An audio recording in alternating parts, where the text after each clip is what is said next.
नमस्कार साथियों, मेरे सामने आज हैं डॉक्टर आचार्य अंतरंग जी। आप एक बहुत ही सिद्ध योग गुरु हैं और विगत कुछ समय से जीवा ग्राम में अपनी सेवाएं प्रदान कर रहे हैं। जीवा आयुर्वेद के जीवा ग्राम। जी, जीवा आयुर्वेद में अपनी सेवाएं प्रदान कर रहे हैं। आज मैं इनसे जानूंगा कि इंसान अपने आप को वात पित्त कफ को लेकर के कैसे समझे कि हमारा वात क्या है, कफ क्या है और पित्त क्या है। तो सबसे पहले आचार्य जी आपको नमस्कार। प्रणाम। आचार्य जी, मैं जानूंगा कि वात पित्त कफ का स्वभाव कैसा होता है, कि हम स्वभाव से और हाव भाव से पता लगा लें कि किस व्यक्ति का वात बढ़ा हुआ है या फिर वात से संबंधित प्रॉब्लम होगी या फ्यूचर में वात बढ़ सकती है। तो पहले आप वात पे चर्चा करेंगे। जी, एक्चुअली बात के लिए तीनों को पहले समझना जरूरी है। जी। आयुर्वेद में एक परिभाषा आता है जो आयुर्वेद की परिभाषा है, समदोषा समग्निश्य समधातु मलके प्रसन्न आत्मी इंद्रिय मन स्वस्थ इति विद्यते। यानी जो समदोष है, यानी दोष यानी प्रकृति की विकृति। हमारी प्रकृति जो है वो पंचमहाभूत की प्रकृति हम सब जानते हैं, पृथ्वी जल अग्नि वायु और आकाश। तो पृथ्वी जल अग्नि वायु और आकाश में जो वात है वह वायु और आकाश के मिलन से बनता है, और पित्त है वह जल और अग्नि के मिलन से बनता है, और कफ जल और पृथ्वी के मिलन से बनता है। जनरली कोई कफ को ऐसा सोचते हैं कि हमारा खांसी हो रहा है तो कफ पड़ी, ऐसा नहीं। कफ ये COUGH नहीं है, यहाँ कफ यानी KAPH। तो यहाँ वात पर हम आते हैं कि वात यानी वायु और आकाश। तो अभी दुनिया की जितनी बीमारियाँ हैं, ज़्यादातर करीब 80 बीमारियाँ आयुर्वेद में डिटेक्ट हुई है जो वात जनित है। वात यानी वायु दोष, यानी वायु और आकाश। तो अभी यह समझिए कि वायु की गड़बड़ी कब होगी हमारे शरीर में, वायु की विकार कब होती है? जब हम पित्त दोष यानी कि हम जो भोजन करते हैं वो गैस बन जाता है। हाँ, कोई नहीं, आप दर्शक को देख के तो आप ये समझ लीजिए कि जब हम अग्नि प्रधान चीज़ें खाएंगे, अग्नि प्रधान मतलब प्रोटीन और फैट, तो प्रोटीन और फैट वाली चीज़ें अगर हम ज़्यादा खाएंगे तो आमतौर पर हमारा अग्नि बढ़ेगा। लेकिन हम जल तत्व से अगर उसको न्यूट्रलाइज नहीं करेंगे, जल तत्व में क्या है? फल और सब्जी सलाद। तो हम फल सब्जी सलाद कम खाते हैं, और पनीर पराठे तली भुनी चीज़ें जैसे आपकी ऑयली चीज़ हैं, पूरी है, या जो लोग नॉनवेज खाते हैं वो सब, अंडा मांस मछली है, जो कुछ भी है। फिर उसके बाद हेवी दाल है, राजमा छोले या चना, यह सब जो लोग खाते हैं, यह सब प्रोटीन है अग्निवर्धक।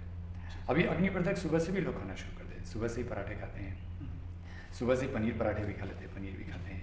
सुबह सुबह आप कहने के लिए अंकुरित खाते हैं, लेकिन आप अंकुरित अनाज में बहुत प्रोटीन होता है। जैसे चना अंकुरित है तो उसमें बहुत प्रोटीन होती है, अग्नि है।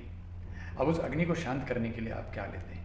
अगर आप चना ले रहे हैं या मूंग ले रहे हैं अंकुरित, तो उसके साथ आप जल तत्व यानी कि आप सलाद मिला के लेते हैं, तब तो अच्छी बात है। अच्छा, फल का क्या है नियम कि फल कभी भी भोजन के साथ नहीं खाया जाता है। फल को या तो आप भोजन से 1 घंटा पहले या भोजन के 2 घंटे बाद खा सकते हैं। तो इस तरह से फल आपका अलग पूर्ण आहार है, लेकिन फल से आपकी जो भी तत्व है शरीर की, वह अग्नि का जो दोष है जिसको पित्त दोष कहते हैं वह न्यूट्रलाइज होता है।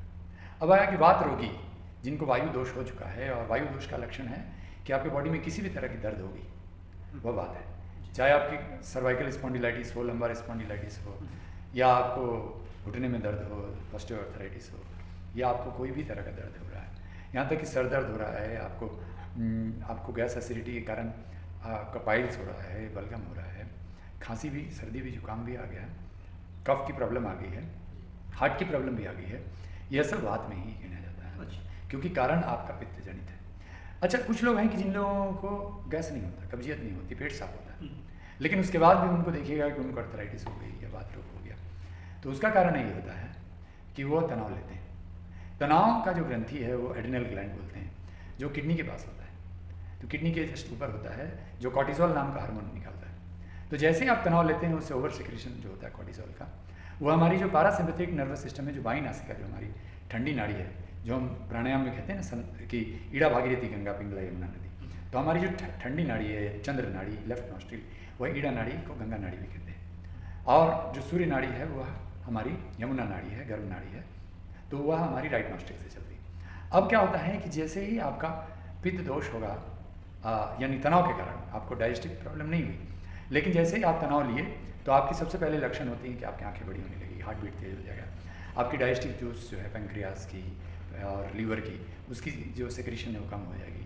तो इस तरह से आपका चूँकि डाइजेस्टिव एंजाइम्स पर डिस्टर्बेंस होगा और फिर से वो अग्नि दोष होगा और आपको वात का प्रॉब्लम आएगा। तो इसीलिए वात का आमतौर पर वात की प्रॉब्लम ज़्यादा है। और अब प्रॉब्लम ये है कि वात हो गया, हम जाते हैं अर्थराइटिस वाले डॉक्टर के पास, ऑर्थोपेडिस्ट के पास। अब ऑर्थोपेडिस्ट कभी भी ये नहीं जान पाता कि यह गैस्ट्रो का प्रॉब्लम था, तो वो गैस्ट्रो के पास भेजता नहीं और कभी वो ठीक कर पाता नहीं, और अंत में बोलता है घुटना खराब हो गया, घुटना रिप्लेसमेंट करो, सर्वाइकल नंबर सबको घुमाता रहता है दवाई देके, स्टीरॉइड्स देके। तो इसका इलाज एक्चुअली प्राकृतिक है। अगर योग, ध्यान, साधना और आहार शुद्धि, जो भगवान कृष्ण ने बोला, युक्त आहार विहार युक्त चेष्य कर्मशु युक्त स्वप्न बोधस योग भगवती दुखा। भगवान कृष्ण युद्ध भूमि में भगवत गीता में भोजन के बारे में बता रहे हैं। आप वात पित्त कफ के बारे में भी भगवान कृष्ण ने भगवत गीता में बताया। तो इसलिए आप समझ लीजिए कि उन्हें पता था कि कलयुग में मनुष्य वह ऐसा आहार लेगा जो हमारी ब्रेन, जो मस्तिष्क है, उससे कनेक्टेड नहीं रहेगा। सुबह उठते साथ वो चाय बिस्किट खाएगा तो वो एसिड लेगा, वह फिर उसके बाद पूरी पराठे खाएगा या ब्रेड बटर खाएगा। तो इसीलिए जो लोग वात ठीक करना चाहते हैं वो लोग ठंडे खट्टे चीज़ नहीं लेंगे, वो लोग गर्म चीज़ लेंगे। उनको सलाद खाना है, फल खाना है, चूँकि पित्त दोष के कारण हुआ है, लेकिन उनको स्टीम्ड सलाड्स खाना है। फ्रूट्स भी अगर खाना है तो उसमें थोड़ी काली मिर्च पाउडर, थोड़ी काला नमक पाउडर, थोड़ी सौंठ पाउडर मिला करके चूर्ण बना के थोड़ी हींग के साथ उसको आप उसमें मिला करके खा सकते हैं।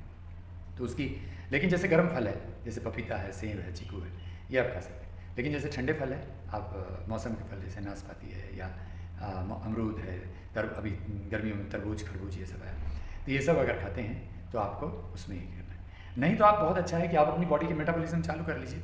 सुबह सुबह आप दलिया खिचड़ी कुछ खा लीजिए, हेवी डाइट कभी मत लीजिए सुबह, नहीं तो वो गैस बनेगा, गैस से फिर दर्द पड़ेगा।